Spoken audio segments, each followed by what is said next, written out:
जय श्री कृष्णा दोस्तों। आज की इस वीडियो में हम लोग जानेंगे आत्मा और संसार क्या है, इस संसार में कितनी तरह की शक्तियां हैं, कौन कौन सी शक्तियां हैं और हमें क्या अब भी कुछ जानना शेष है या हम पूर्णत्व को प्राप्त हो चुके हैं।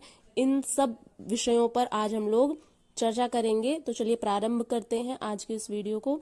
अष्टावक्र गीता के 10वें प्रसंग के 5वें सूत्र में ऋषि अष्टावक्र जी कहते हैं, त्वमेकश्चेतनः शुद्धो जड़ विश्वमसत् तथा अविद्यापि न किंचित सा का बुभुत्सा तथापिते। अर्थात तू एक शुद्ध चैतन्य है, यह संसार जड़ और असत है। यदि अविद्या भी असत है तो इस पर भी तू क्या जानने की इच्छा रखता है। यदि यह संसार असत है तो हम इससे क्या चाहते हैं, क्या और अधिक इस संसार से हम जानना चाहते हैं और क्यों जानना चाहते हैं? क्योंकि हम पूर्णत्व को प्राप्त हो चुके हैं, हमारे लिए कुछ भी जानने को शेष नहीं बचा है। तो इस पर ऋषि अष्टावक्र जी कहते हैं कि आत्मा एक है, चैतन्य है, शाश्वत है, इसीलिए वही सत्य है। यह समस्त सृष्टि उसी का फैलाव मात्र है।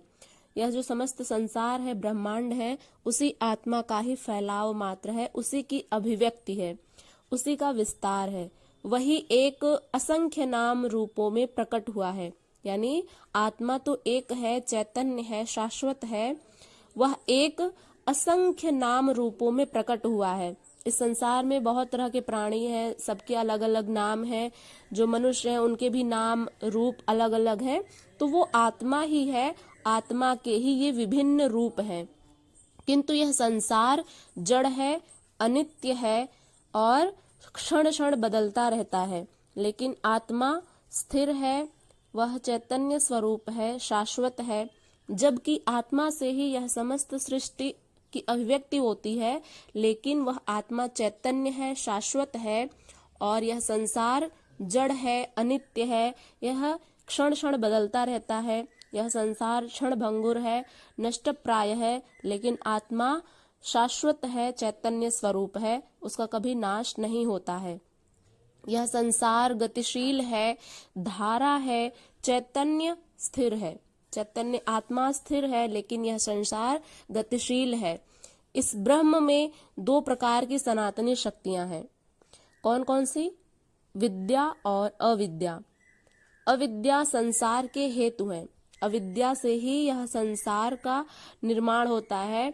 अविद्या इस संसार की उत्पत्ति का कारण है एवं विद्या अमृतत्व की प्राप्ति का कारण है।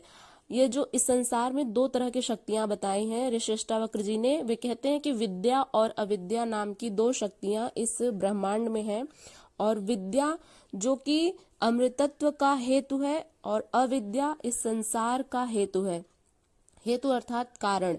अविद्या के प्रभाव से जीव उनके पास से दूर हटते हैं। उनके कौन? चैतन्य आत्मा। जो चैतन्य स्वरूप आत्मा है, वो जो परमात्मा है, उनसे जब मनुष्य के मन में अविद्या बहुत अधिक घर कर जाती है तो वह परमात्मा से दूर हो जाते हैं। वे स्वयं को ही नहीं जान पाते हैं कि वे कौन हैं। इसलिए अविद्या के प्रभाव से जीव उनके पास से दूर हटते हैं एवं विद्या शक्ति के प्रभाव से समीप खींचते हैं। दो प्रकार की शक्तियां हैं यहाँ पर इस ब्रह्मांड में, विद्या और अविद्या। जब व्यक्ति विद्या शक्ति के प्रभाव में आता है तो वह आत्म तत्व की ओर खींचता है, और वहीं दूसरी तरफ जब वो अविद्या शक्ति के संपर्क में आता है तो वह उस पूर्णत्व से, उस चैतन्य आत्मा से दूर हटता चला जाता है। और इस अविद्या के प्रभाव से ही मानव का मलिन अंतःकरण बहिर्मुखी वासना द्वारा चलित होकर भोग के मार्ग पर प्रवृत्त होता है। जब मनुष्य अविद्या के प्रभाव में आ जाता है तो उसका जो अंतःकरण है, उसका जो चित्त है, वह मलिन हो जाता है और बहिर्मुखी वासना यानी इस संसार में जितनी भी भोग वस्तुएं हैं, कामना की वस्तुएं हैं, ये जो बहिर्मुखी है, संसार में जितनी भी कामासक्ति है, उसकी तरफ वह खिंचा चला जाता है। वह भोग के मार्ग पर प्रवृत्त हो जाता है, भोगवादी बन जाता है और बंधन दशा को प्राप्त होता है। क्योंकि इस संसार में रहकर हम कोई ना कोई कर्म तो अवश्य ही करेंगे, और जब हम उस कर्म को करेंगे तो बंधन अपने आप ही हमें बांध लेगा। और विशेष रूप से जब हम इस संसार में बहिर्मुखी प्रवृत्ति यानी इस संसार में जितने भी काम वासना है उनकी तरफ खींचते हैं तो अवश्य ही बंधन दशा को प्राप्त होते हैं। किंतु मानव मात्र के हृदय में सत्य, प्रेम, पवित्रता, साधुता, त्याग, वैराग्य, करुणा, दया आदि के जो भाव है वे विद्या शक्ति के कारण होते हैं। इस संसार में दो तरह के मनुष्य भी रहते हैं। एक तो जिनके हृदय में कोई सत्य नहीं, प्रेम नहीं, पवित्रता नहीं है, त्याग नहीं है, करुणा, दया, वैराग्य नहीं है, वे एक तरफ, और दूसरी तरफ एक ऐसे व्यक्ति भी है, एक ऐसे व्यक्तियों का भी समूह है जिनके अंतःकरण में सत्य है, प्रेम है, पवित्रता है, साधुता है, करुणा और दया आदि के भाव विद्यमान है। तो इस सृष्टि में दो तरह की शक्तियां भी हैं, विद्या और अविद्या। तो जो व्यक्ति विद्या शक्ति के प्रभाव में आता है उसके अंतःकरण में सत्य, प्रेम, पवित्रता, साधुता ये सब भाव विद्यमान रहते हैं, और वहीं दूसरी तरफ जो व्यक्ति अविद्या शक्ति के प्रभाव में आता है तो ये सारी चीजें उसके अंतःकरण में नहीं होती हैं, और वह केवल भोगवादी प्रवृत्ति का हो जाता है। इस संसार में केवल वह भोग वासनाओं के प्रति उसका आकर्षण रहता है और वह उस पूर्णत्व से दूर हो जाता है। जो भाव है, ये जो सत्य, प्रेम और पवित्रता के जो भाव हैं वे विद्या शक्ति के कारण होते हैं, और यही अमृतत्व है। अष्टावक्र जी जनक को यही बता रहे हैं कि तू शुद्ध चैतन्य है, आत्मस्वरूप है, इसलिए तू नित्य एवं शाश्वत है, तथा यह संसार जड़ और असत है, नष्ट होने वाला है। यह अविद्या भी संसार की हेतु होने से असत है। अविद्या भी असत है, दो प्रकार की शक्ति है फिर भी अविद्या असत है, क्योंकि यह संसार का कारण है। संसार की उत्पत्ति का कारण क्या है? अविद्या शक्ति। और विद्या शक्ति क्या है? जिससे सत्य, प्रेम, पवित्रता आदि निर्मित होते हैं। ये जो भाव है मनुष्य के मन में वो विद्या शक्ति के कारण होते हैं, और ये जो अविद्या शक्ति है वह इस संसार की हेतु है, इसलिए वह असत है।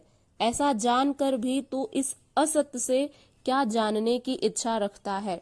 अष्टावक्र जी राजा जनक से कहते हैं कि जब तुम यह जान चुके हो कि अविद्या जो है वह इस संसार की हेतु होने से असत है, ऐसा जानकर भी जब यह संसार असत है ऐसा तुमने जान लिया है, फिर भी इस संसार से क्या जानने की इच्छा रखते हो? अतः अब तुम्हारे लिए कुछ भी जानने को शेष नहीं बचा है, तू पूर्णत्व को प्राप्त हो चुका है। जिस भी व्यक्ति ने यह जान लिया कि यह संसार असत है, नष्टप्राय है, क्षणभंगुर है, और इसमें अविद्या शक्ति का प्रभाव है और विद्या शक्ति का भी प्रभाव है, लेकिन इस संसार में जो अविद्या शक्ति के प्रभाव में आ जाते हैं जिससे इस संसार की निर्मिति होती है, तो यह सब कुछ जानने के बाद भी तुम क्या जानना चाहते हो? इस असत संसार से क्या जानने की इच्छा रखते हो? ऐसा अर्थात अब तुम जानने को, कुछ भी तुम्हारे लिए जानने को शेष नहीं है, तुम पूर्णत्व को प्राप्त हो चुके हो। जिस व्यक्ति ने ऐसा जान लिया कि यह संसार क्षणभंगुर है, नष्टप्राय है, ऐसे ज्ञान को जानने के बाद भी हमें और क्या अधिक जानना है? हम तो उस चैतन्य आत्मा को जान चुके हैं, इसलिए अष्टावक्र जी कहते हैं कि तुम पूर्णत्व को प्राप्त हो चुके हो, अतः तुम्हारे लिए कुछ भी अब जानना शेष नहीं है, क्योंकि जो जानना था उसको जान लिया। वह जो चैतन्य स्वरूप आत्मा है वही जानना है, और वही एकमात्र मनुष्य का जो लक्ष्य होता है मोक्ष की प्राप्ति, तो वो इसी मार्ग से होकर के जाता है। पूर्णत्व को प्राप्त होने का अर्थ यही है, जो इसमें थंबनेल में आप लोग देख पा रहे होंगे कि अब तेरे लिए कुछ भी जानने को शेष नहीं बचा है, तू पूर्णत्व को प्राप्त हो चुका है। तो यहाँ पर पूर्णत्व का अर्थ यही है कि जो चैतन्य स्वरूप आत्मा है जिसको जानना था, जिसे मनुष्य इस संसार में आकर भूल जाता है अविद्या शक्ति के प्रभाव में आने पर, तो उसको जानने के बाद अब हमें कुछ भी जानना शेष नहीं है।